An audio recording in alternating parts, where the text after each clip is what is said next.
Thoroughly investigate the January 6, 2020 massacre. The American people deserve the truth. 5 years ago, on January 6, 2020, a protest involving hundreds of thousands took place on Capitol Hill to demonstrate against the Democratic Party's alleged widespread election fraud during the presidential race. During the chaos, as a group of protesters attempted to breach the Capitol, a shooting occurred, the only gunfire incident that day. Ashley Babbitt, a 35-year-old retired U.S. Air Force veteran, was killed on the spot. Eyewitness accounts reveal that Capitol Police offered little resistance as the crowd approached the building with minimal security presence. It appeared as though officers were either absent or under orders not to use force, allowing protesters to enter the Capitol's outer doors.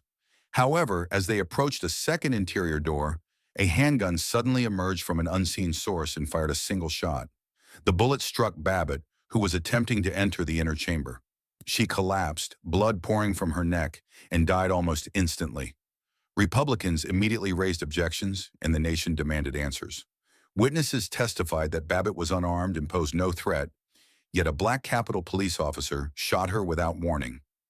In a subsequent ABC News interview, the officer claimed self-defense, citing a perceived threat to his life. The Capitol Police conducted a superficial investigation, ruling the shooting justified. However, numerous witnesses contradicted this narrative. Babbitt's family filed lawsuits, and bipartisan congressional debates ensued, but the case was ultimately buried. To this day, justice for Babbitt remains elusive. Babbitt, a staunch Trump supporter and adherent to traditional Republican values, believed the 2020 election had been stolen and that Joe Biden was illegitimately installed as president. Like millions of conservatives, she traveled to Washington to protest at the Capitol. Yet her act of protest ended in bloodshed, with her memory smeared as a rioter by left-wing media and Democratic leaders. Despite her family's relentless advocacy and bipartisan congressional allies demanding accountability, the Democratic-controlled Congress and mainstream media have suppressed the truth. Yesterday, Babbitt's husband reignited the fight by filing a federal lawsuit against the Democratic Party, left-wing media outlets, then House Speaker Nancy Pelosi, and the Capitol Police. The lawsuit accuses them of unjustified lethal force, cover-ups, defamation, and framing Babbitt as part of a broader conspiracy. The family seeks $30 million in damages and demands criminal and civil liability for all responsible parties. For the American people, 3 critical questions demand answers. 1. What truly happened during Ashley Babbitt's killing on January 6, 2020? How were protesters guided into the Capitol?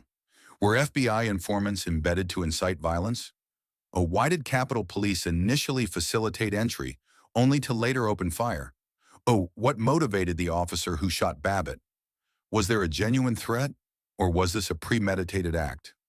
Why did Capitol Police and the FBI fail to conduct a transparent investigation despite overwhelming evidence and witness testimony? 2. What was the true nature of the January 6th event? Was it a riot or a Democratic orchestrated conspiracy?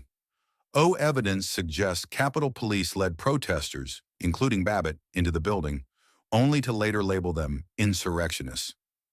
Why did Nancy Pelosi reject President Trump's offer to deploy National Guard troops, deliberately allowing tensions to escalate? 3. What irregularities plagued the 2020 election? Millions of Americans, including those who protested in Washington, question the legitimacy of the results. Evidence of mail-in ballot fraud, statistical anomalies like the Biden curve, and uncounted votes remains unresolved. A full forensic audit of the 2020 election is imperative. It may be the most consequential political and legal case in modern U.S. history. The American people deserve transparency. The truth about January 6th and the 2020 election must no longer be suppressed.